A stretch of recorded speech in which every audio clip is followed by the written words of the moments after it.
This is Mike with the 21 Report, behind the scenes in Orlando, Florida for the 21 Convention 2017 10-year anniversary event. I'm sitting alongside Tanner Guzy. Tanner, welcome to the show. Thanks, happy to be here. Yeah, it's great having you, man. So before we get into some questions, I was wondering if you could give a brief overview of your talk and why you chose to talk about it. Yeah, absolutely. So I went through and I covered, the title of the talk was The 6 Elements of Style.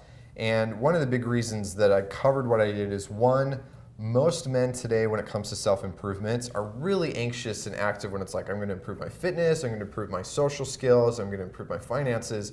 But then the story that they tell through their clothing, their appearance, just kind of gets left behind. And what that can do is it can either support all these other improvements or it can kind of undermine these other improvements that they're trying to make. And so a lot of guys forget how to, or they don't even think to take advantage of that. And so one, it was to teach guys that yes, this matters and why it matters.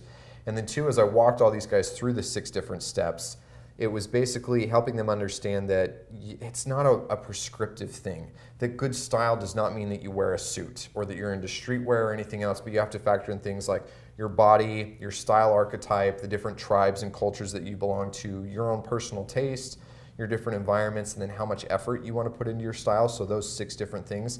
And when you factor all of those things in and they work consistently with each other, then you can develop a really good, really internal sense of style that makes you feel authentic instead of making you feel like a fake.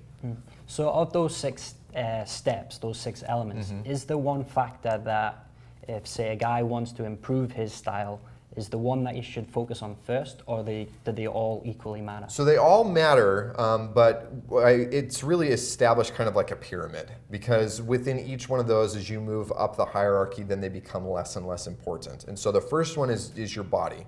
If you understand what fits, you understand what works with your coloring, what does and doesn't look good on you as far as like patterns or anything else like that, then that translates to anywhere in the world at any point in history. So if you can figure that out, then at least what you're wearing won't look bad, even if it doesn't look appropriate, if that distinction makes sense. Yeah, so body would be a great place to start. Great place to start. And honestly, when it comes to other people on YouTube or guys who write style blogs or anything else, that's why so much time and energy is focused on body. They start there, but most guys just stop there too. That's the only thing that they really look at. Yeah.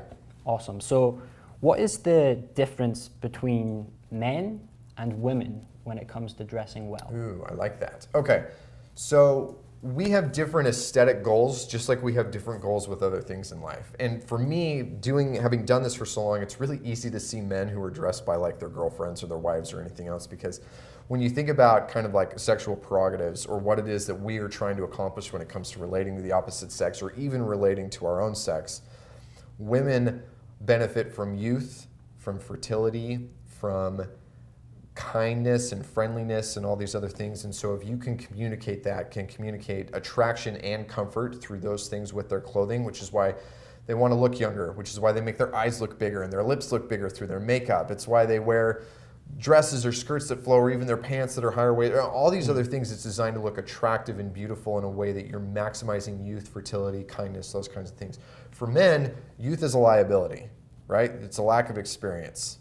Fertility is not demonstrated the same way, and we're more valued on our utility as opposed to our fertility. And so for men, the aesthetic goal should be demonstration of power, experience, dominance, respectability, and authority, those kinds of things. And so guys who try to look cute are signaling the wrong thing, and it ends up looking inauthentic or effeminate or something else, and it doesn't work for them. Whereas if you try and look authoritative or respectable or at least dominant somehow, then you end up looking a lot better.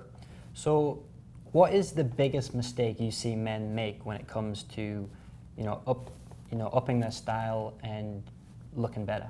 So once they actually start to make the change, because before the biggest mistake is just they get in their comfort zone and they make this idea that comfort is that's the end all be all of what my clothing should be. But once guys actually start to improve, the biggest mistake that I see is they don't think about context. They overcorrect and they just assume, okay, I'm no longer wearing like baggy jeans and a polo shirt, so I have to wear a suit. It has to be a 3-piece suit, and it has to have a fedora. Or they look at it as like, I've got to go like total hype beast and I'm wearing these killer sneakers and these they just totally overcorrect as opposed to doing it progressively and making sure that what they're doing is consistent and congruent with who they are. Cool. So You mentioned in your talk the idea of fashion versus style. Can Right. you expand on that and what you meant by it? Absolutely.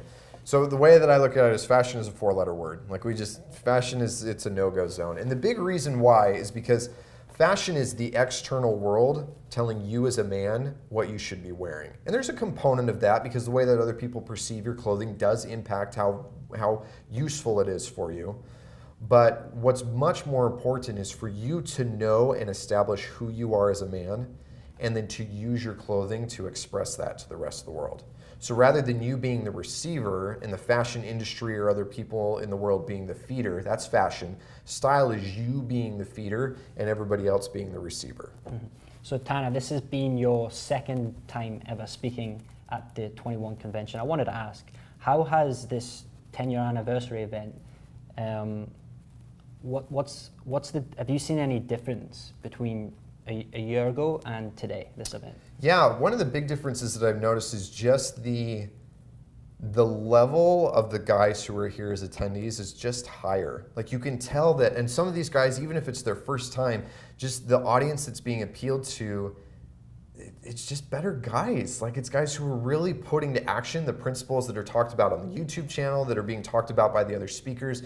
And what's so fun is being able to see it move, even in just small steps, out of somewhat theory into actual application. And you're seeing these men actually make progress in their lives and become more of the idealized men that they want to be, as opposed, because it's really easy to talk about this stuff on the internet. Yeah. It's so easy, and you get the dopamine hit of like, I'm talking about this, and these are the kind of, but to actually see men who are here and they're putting it into action is awesome. I'm curious because this whole event is about, becoming the ideal man. Have you ever thought about, is there an ideal style that men should aspire to? Nope, there's not. No, because if you were to look at, you go across any time in history and you look at like the colonists and their style was very different than ours. Or you look at Genghis Khan and the Mongols and their style was very different than ours. Or you look at Vikings. And that's why I talk about those 6 steps and those 6 components, because those things are applicable wherever that system works at any point in history, at any point in the world, in the past, now, or in the future. But as far as like all of that coming to a specific conclusion, and that's both the beauty and the difficulty of it. Yeah. Cool. So before we wrap this up, if people want to learn more about you, more about your work, where's the best place they can go? So the best place is the main website, which is masculine-style.com.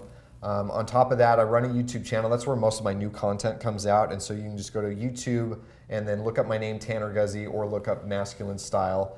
And then also on Twitter and Instagram are kind of my most active, and it's at Tanner Guzy. So that's TANNERGUZY. Awesome. So with that, you can get first access to Tanner's talk first on 21university.com. You can also click on the link below this video. Tanner, once again, thank you for being here. Thanks for having me, man. It's been great having you. So this has been Mike with Tanner Guzy signing off for the 21 Report. Thank you.